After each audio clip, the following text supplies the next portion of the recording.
Ah, je suis fatigué. Alors, je sais que c'est la rentrée et qu'est-ce que ce mec fait encore au Pakistan? Alors, laissez-moi vous expliquer. Tout d'abord, quand je suis venu ici, je n'avais pas de SIM, donc je n'avais pas accès à la Wi-Fi. Ensuite, il fallait que je me repose. Bah oui, après plus de 10 heures de voyage, je vais mettre le repos. Et puis chez moi, la Wi-Fi n'était pas si bonne que ça. Donc, il fallait que j'utilise la 4G. Mais la 4G ici est limitée. Et du coup, je ne pouvais pas enregistrer d'images et des vidéos pour la critique. Ça m'a pris des semaines et je n'arrivais pas à trouver une bonne déco, comme maintenant. Donc, j'ai décidé que je sortais la vidéo calmement à la rentrée et de profiter des vacances. Même si elles sont terminées maintenant. Mais bon, maintenant que la vidéo est terminée, je vous la laisse regarder. Je souhaite à tout le monde, enfin ceux qui font encore des études, une bonne rentrée et on se dit à la prochaine. Ciao.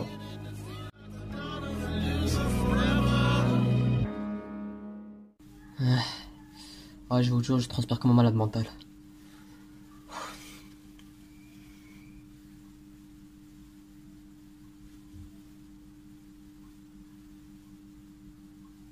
Oui, c'est une serviette sur la porte, j'ai quoi?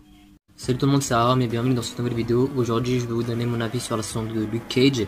Alors, je sais que la saison 2 est sortie depuis bien longtemps, mais comme vous le savez, j'étais en troisième, donc brevet, révision et tout. Après, j'ai eu les vacances qui sont venues. Je suis parti au Pakistan, là, je suis au Pakistan.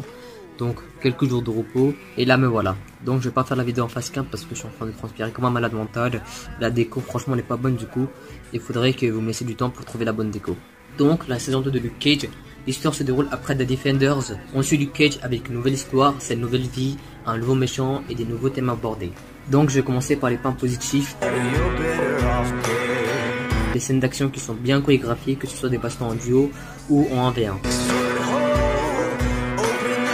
C'est la mise en scène, la lumière qui est magnifiquement bien utilisée. On retrouve beaucoup dans cette saison cet aspect jaune et marron pour représenter Harlem comparé à la saison 1. Ça nous donne un nouveau visage d'Harlem, très coloré qui représente un peuple joyeux et beaucoup confiant en son protecteur. Cela arrive tout le temps dans les séries Marvel Netflix, comme par exemple Jessica Jones avec du bleu et violet, la Punisher avec du bleu et gris, et chacun ont des aspects différents de New York. La musique, l'un des aspects qu'on retrouve beaucoup dans cette saison, avec cette ambiance mélangée avec du rap old school et du jazz, toujours très bien utilisé, rythmé et en rapport avec la scène qui se déroule. C'est la musique plus la mise en scène qui rend le travail impeccable, avec un cadrage bien utilisé qui a souvent une signification.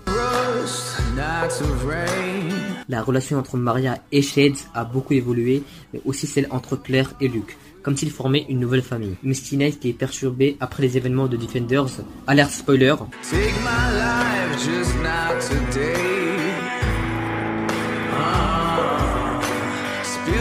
et qui ne se fait même plus respecter à cause de la perte de son bras.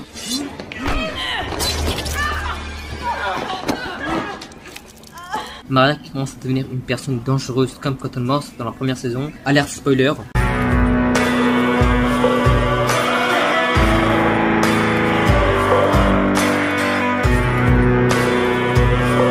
Shades qui commence à faire ressentir peu à peu de l'empathie au spectateur grâce à son importance dans cette saison et à sa gentillesse. Bobby Fish qu'on voit plus à l'écran et qui explique à Luke comment se comporter dans un couple. Tilda, la fille de Maria qui dégage une empathie envers le spectateur avec une histoire très profonde, un mystère qui rôde autour d'elle et beaucoup humaine, et Bushmaster qui est devenu l'un de mes super méchants préférés avec Wilson Fisk dans Daredevil, alerte spoiler.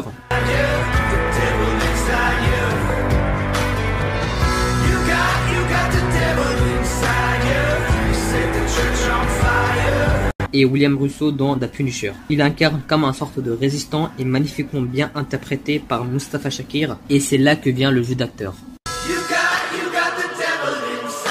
Mike Colter nous a prouvé qu'il était excellent en tant qu'acteur, que ce soit au niveau d'un héros comique ou un héros plus humain, triste et touché. Simon Missick qui joue le rôle d'une policier perturbée ou touchée par les propos des autres, que ce soit triste ou énervé. Alfred Woodard qui reste toujours très bonne physiquement. Comme je le disais, qu'elle reste toujours très bonne au niveau du personnage, toujours une Maria détestable, énervée ou bien triste. Theo Rossi, toujours si bon au niveau du méchant Shades, alerte spoiler.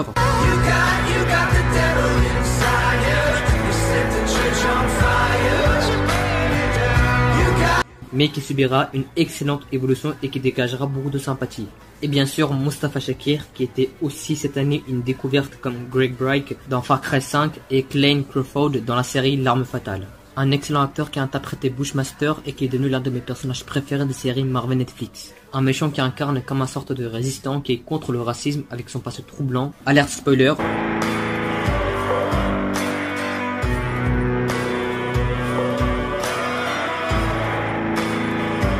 mais comme le personnage de Shades, il subira une excellente évolution et dégagera beaucoup de sympathie. Rake et Cathy, qui est décédé avant la sortie de la saison 2, le 9 février, mais nous a laissé une maléfique interprétation du père de Luke Cage, une grande pensée à lui.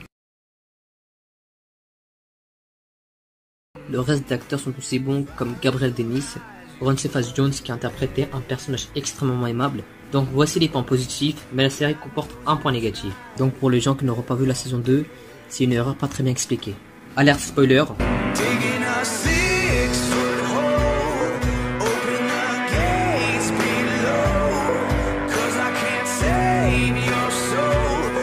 Donc le point négatif est la survie de Ingrid.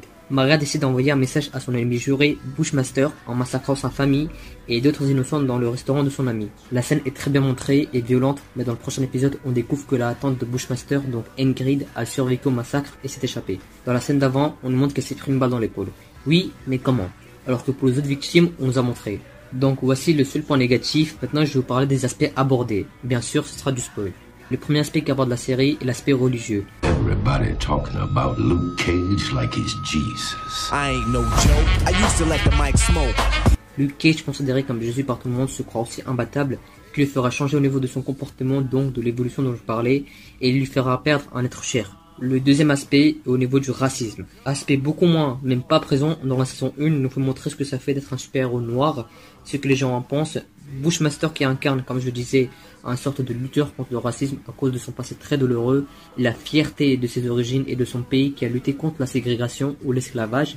Maria aussi qui pense que les femmes noires ont toujours été fortes et qui pense être critiquée par les personnes blanches à cause de sa couleur de peau en pensant qu'une femme noire ne peut jamais arriver au pouvoir. Les femmes noires ont toujours eu des super pouvoirs. Endurer le mal pour avancer. Harlem n'a pas besoin d'un héros. Elle a besoin d'une reine. Et le troisième aspect est l'aspect d'un héros qui fait du mal pour du bien. Du début à la fin de la saison, on se pose la question si on arrive toujours à faire du bien par le mal. Un aspect beaucoup présent dans la saison 2 de Daredevil et dans la Punisher, est-ce qu'en tuant on arrive à résoudre des problèmes? Et Luke Cage se pose cette question plusieurs fois entre choisir le bon pour de bon ou le mal pour de bon. Et à la fin, on a la réponse, le mal pour de bon. Il oublie définitivement Claire de sa vie, laisse mourir Maria et choisit la voie qu'il aurait dû choisir dans la saison 1, donc de tuer Maria. Donc en conclusion, je dirais que la saison 2 est excellente avec un bon rythme, mais aussi au niveau des scènes d'action, de la lumière, de l'évolution des personnages, d'introduction de nouveaux personnages, du jeu d'acteurs, de la musique et de la mise en scène. La saison 2 aborde des thèmes bien pensés comme le religieux, le racisme et d'un héros violent pour faire du bien. Donc comme note je mettrais un 9,5 sur 10, la saison 2 est meilleure et excellente que la saison 1. Donc c'est la fin de la vidéo, si ça vous a plu, abonnez-vous, likez, n'oubliez pas de me suivre sur Instagram et Snapchat et c'était Aram, ciao.